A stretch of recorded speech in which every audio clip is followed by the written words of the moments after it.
नमस्कार दोस्तों, आज निफ्टी ने लगभग फ्लैट ही कारोबार किया, पॉजिटिव में कारोबार कर रहा है और 22,400 के लेवल के आसपास ट्रेड कर रहा है पॉजिटिव में। ठीक है, तो यहाँ से क्या देखते हैं, यहाँ से निफ्टी में थोड़ा सा बाउंस बैक भी हो सकता है, थोड़ा सा शायद नीचे करेक्शन भी कर जाए क्योंकि अभी ऑलमोस्ट टॉप में है।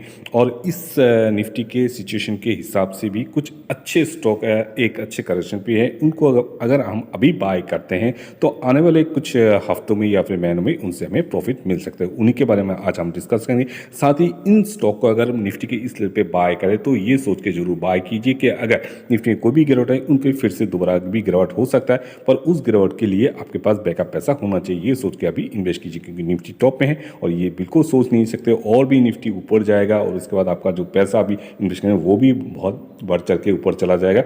ऐसा ना भी हो, इसलिए हमेशा बैकअप पैसा जरूर रखिए कोई भी इन्वेस्टमेंट करने से पहले, क्योंकि निफ्टी अभी टॉप में। चलते हैं आज के स्टॉक के चार्ट पे। उससे पहले अभी तक चैनल को सब्सक्राइब नहीं किया, चैनल को जल्दी से सब्सक्राइब करके बेल को दबा दीजिए और इस चैनल पे हमेशा बने रहिए।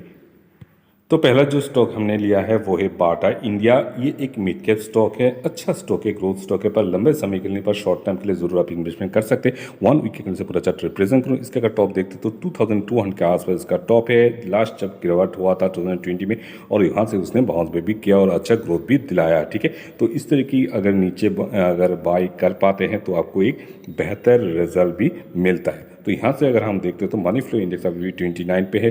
अगर ट्रेड स्टॉक की बात करें तो अभी 1352 के आसपास ट्रेड कर रहा है। तो यहाँ से अगर बाय करते हैं कोई बेड बाय नहीं होगा, यहाँ से फर्स्ट लेवल की बाय आप कर भी लेते हैं तो ठीक है। तो कहाँ से बाय करना है, 1350 के आसपास कुछ क्वांटिटी बाय करते हैं तो अच्छी बात है।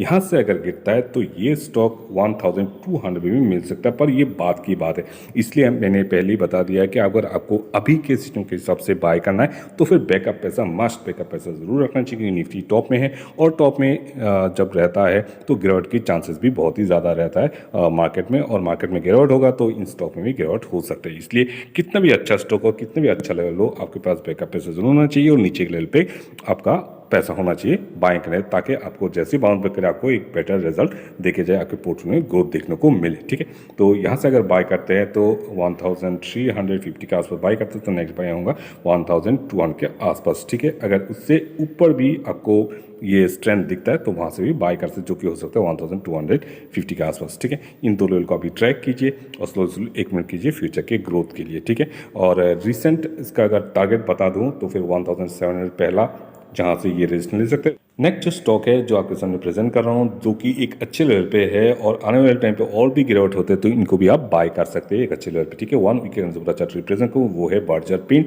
और ये पेन सेक्टर के मिड कैप और भरोसेमंद स्टॉक है। इसके अगर टॉप देखते हैं तो 720 के आसपास इसका टॉप है।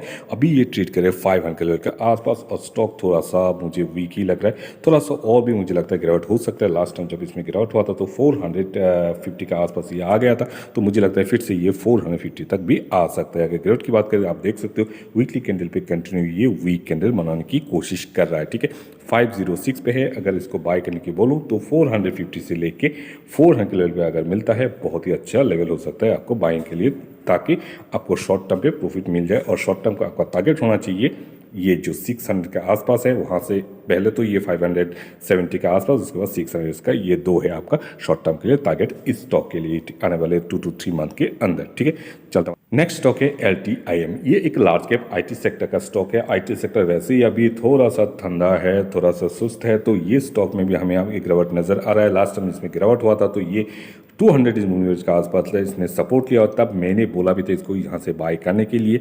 ऑलमोस्ट 4000 के आसपास ये आ चुका था। उसके बाद उसने जो हाई लिया था 6300, अभी ये ट्रेड करे 4600 के आसपास। अगर टॉप इसका देखते हो तो 7500 के आसपास इसका टॉप है। अभी अगर इसकी बात करें तो 200 मूविंग एवरेज के आसपास फिर से ये हमें दिखाई पड़ रहा है, तो मुझे लगता है थोड़ा आप देख सकते हो कंटिन्यूस में गिरावट भी चल रहा है। मनी फ्लो इंडेक्स अभी अच्छा खासा गिर चुका है, 20 पे है, तो यहाँ से 450 से भी ये सपोर्ट ले सकता है, ऐसा नहीं कि ले नहीं सकता, पर हाँ थोड़ा सा अगर इस तरह की ग्रीन कैंडल बनाता है, स्ट्रेंथ दिखाता है, तो मुझे लगता है बेहतर है बजाय कि कंटिन्यू इस तरह की गिरावट। ठीक है, तो जहाँ से भी स्ट्रेंथ दिखता है वहाँ से बाइंग कर सकता है। जो लेवल है 450, उसके बाद है 4000, ये है दो लेवल, 4500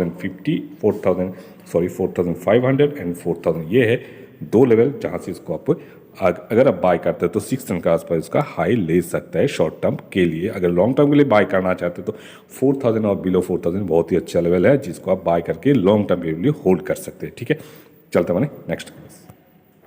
डाबर एक लार्ज कैप कंपनी है, 1 वीक के करने से पूरा चार्ट रिप्रेजेंट करूँ। इसका अगर टॉप देखते हो तो 650 के ऊपर इसका टॉप है, ऑलमोस्ट 660 के आसपास। अब इसमें गिरावट हुआ था तो 200 मूविंग के आसपास कई बार इसने सपोर्ट लिया और हाई भी लिया, और फिर से अभी भी आप देख सकते हो ये 200 मूविंग के आसपास सपोर्ट लेता है और ये आपको एक शॉर्ट टर्म के प्रॉफिट भी बना के देता है। एक रेंज बाउंड ट्रेड भी कर रहा है ये स्टॉक, तो अभी फिर से उसी रेंज पे है, 500 के आसपास है। तो यहाँ से क्योंकि मार्केट टॉप में, यहाँ से बाय करना चाहता है, कर सकते हैं, ऐसा नहीं कर सकते, करना भी चाहिए। यहाँ से अगर गिरावट होता है, और जो कि हो भी सकता है क्योंकि निफ्टी टॉप में है, ऑलरेडी बता चुका हूँ, तो फिर यहाँ से गिरता है तो 475 से लेके 480 तक ये सपोर्ट ले सकता है। गिरने के बाद अगर वहाँ से सपोर्ट लेता है, नेक्स्ट जिस लेवल से होता है वहाँ से बाइंग कर सकता है। गिरावट होता है, नेक्स्ट आने वाले टाइम पे वीडियो तो आ ही जाएगा जहाँ से आपको बाय करना है, इसके लिए आपको टेंशन की जरूरत नहीं। आप जस्ट फोकस कीजिए अच्छे स्टॉक को अच्छे लेवल पे स्लोली कीजिए, ना कि एक ही लेवल पे। और एक चीज़ आप जरूर ध्यान पे रखिए, लार्ज कैप मिड कैप और स्मॉल कैप स्टॉक, इसके नाम के हिसाब से आप इन्वेस्ट कीजिए। लार्ज कैप स्टॉक में ज़्यादा पैसा इन्वेस्ट कीजिए, मिड कैप में थोड़ा कम, उसके बाद स्मॉल कैप में और कम। अगर 10,000 लार्ज स्टॉक में अगर कर रहे हैं तो फिर मिड कैप स्टॉक में 5,000 कर सकते हैं और स्मॉल कैप स्टॉक में 2,000 या फिर उससे भी कम कर सकते हैं। इस तरह के अगर आप एक स्ट्रेटजी बना के इन्वेस्टमेंट करेंगे तो आपको आपके पोर्टफोलियो में नुकसान कम होगा और हमेशा आपका पोर्टफोलियो में ग्रीन भी दिखाई देगा। स्ट्रेटजी बनाइए, ऐसा नहीं कि स्मॉल कैप स्टॉक ज़्यादा भागते हैं तो इस पर ज़्यादा पैसा बना दो, उससे आपको नुकसान भी हो सकता है और आपका जो स्ट्रेंथ, आपका जो कॉन्फिडेंस है वो भी गिर सकता है, जहाँ से लॉन्ग टर्म आपको स्टॉक मार्केट बनने लगे कॉन्फिडेंस आप खोते रहेंगे टाइम टू टाइम। ठीक है, और इस तरह की इंफॉर्मेटिव वीडियो बनाने के लिए चैनल को जरूर सब्सक्राइब कीजिए, अपने दोस्तों के साथ शेयर कीजिए।